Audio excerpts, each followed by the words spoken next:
Hello, welcome to the Trews. Is Australia still basically a prison colony? If it is, can we get some of these t-shirts made there? And if you want to see me do stand-up comedy, click on the link in the description box. Now, let's have a look at Australia, a country where you can't get a house unless there's bars on the door. Australia, still a prison colony. Trews. The starting point for a first home buyer is to get a good job that pays good money. Sometimes people ask me, Russell, how can you say that capitalism is like a fundamentalist religion that's more dangerous than ISIS? It's because of things like that. What you're seeing expressed there is individualistic, materialistic, extremist capitalism. If you want a house, get a good job and buy a house. That's what you have to do. What about any kind of ideas such as compassion, sharing, helping others? Those are not ideas in which we're interested, not in our ideology. If you've got a good job and pays good money and you have security in relation to that job, then you can go to the bank and you can borrow money. In life, there's banks with money. Get a good job, go to the bank, get the money. Like, well, no, you've not understood the first bit. If housing were unaffordable in Sydney, no one would be buying it.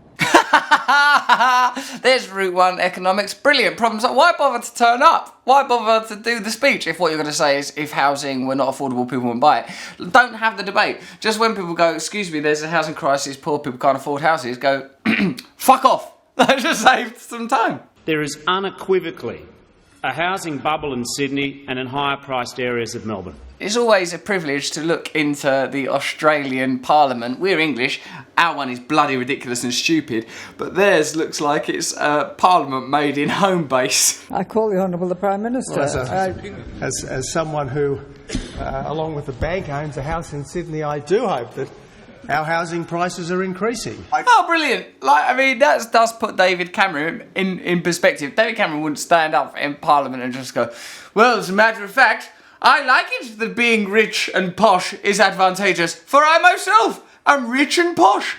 Fuck you. Fuck all y'all. At least pretends, like, don't, David, never mention, try and fucking keep the posh rich thing down. Oh yeah, no, you're right, that would make me look a bit of a cunt.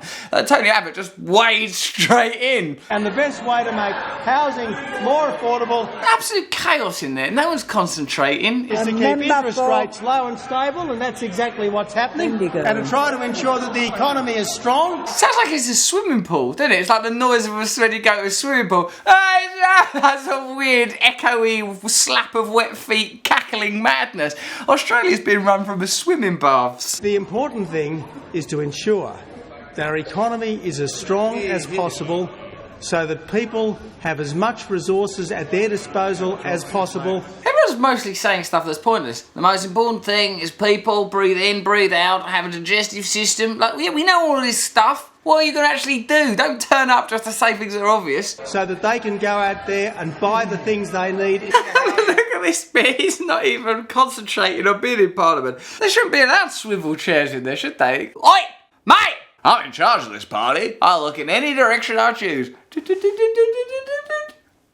If the leader of the opposition wants to boost the economy, if he wants to make every Australian better off... I'd like to get table service in their Parliament.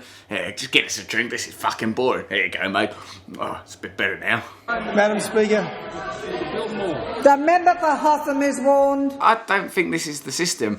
In like Congress, Senate, American Parliament, they're all systems built around sort of gaggles of shouting Burks. This can't be the hub of how culture is organised. Now, Madam Speaker. We see the ritual of Parliament, which is no different from the ritual of Parliament in our country or America or any of the versions I've seen. It always seems to be some sort of conglomeration of people in relatively nice clothes behaving like they're outside a pub on a Friday. It masks reality, this process. It's not an honest discussion of reality. It's the people stating really obvious things and concealing things that are necessary, truthful and relevant. You know, there's a shortfall of 190,000 houses in Sydney. House prices are going up because of that thing, supply and demand. That's a part of the old capitalism. Investors and developers that buy houses are given generous tax breaks. So the situation is set up to the advantage of the rich and powerful in Australia.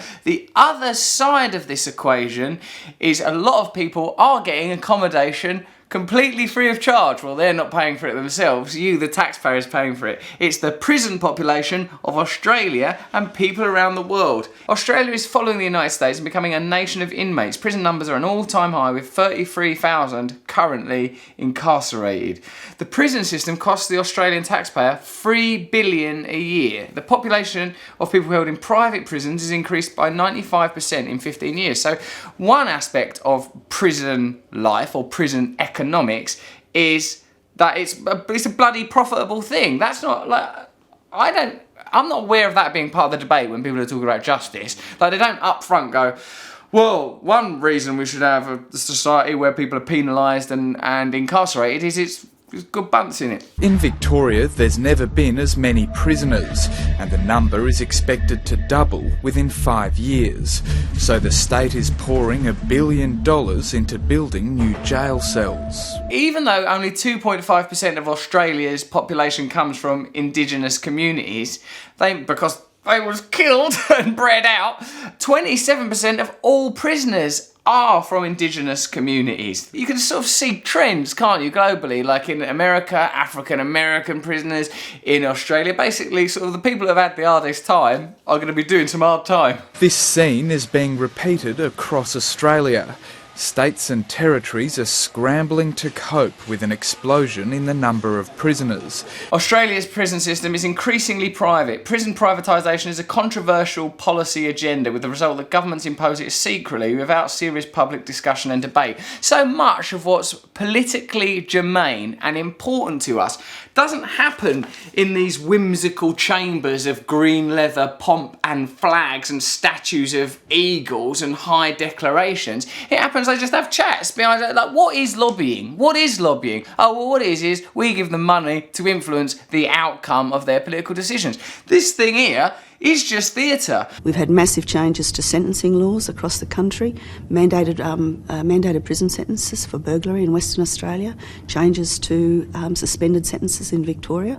All of that is having a direct impact on the numbers inside the system. So Australia likes to keep its population out of houses and in prisons because it's profitable, particularly the people that were there before white people turned up. This is similar to the United States of America, the relationship between big business, government and prisons. Some prisons require 100% prison occupancy. So when the deals are done, when private prisons take on the obligation of running prisons, they have deals with the government to keep the prisons full. So how do you do that? Well, just make things that people do inevitably, like take drugs, really illegal and prisonable offences. Corporate stockholders who make money off prison labour, that's people in prison working for corporations, lobby for longer sentences. Of course they do, because that's their free workforce. Can you imagine their joy when they worked out, hang on a minute, we've got all these people, poor people mostly,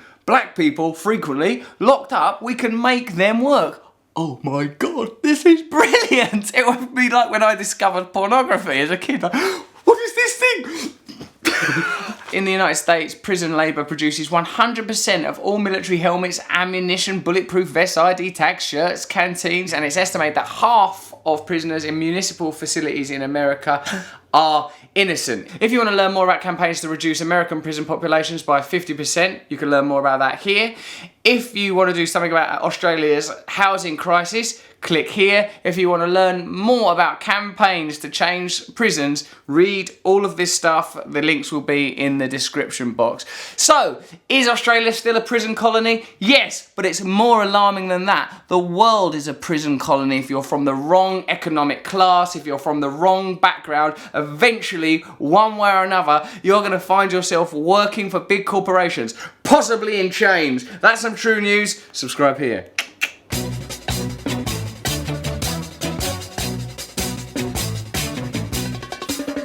Is a tool that is abused to fool you and to leave you scared and confused. Trews is like the news. If the news was true, I want some trews. Let's have some trews.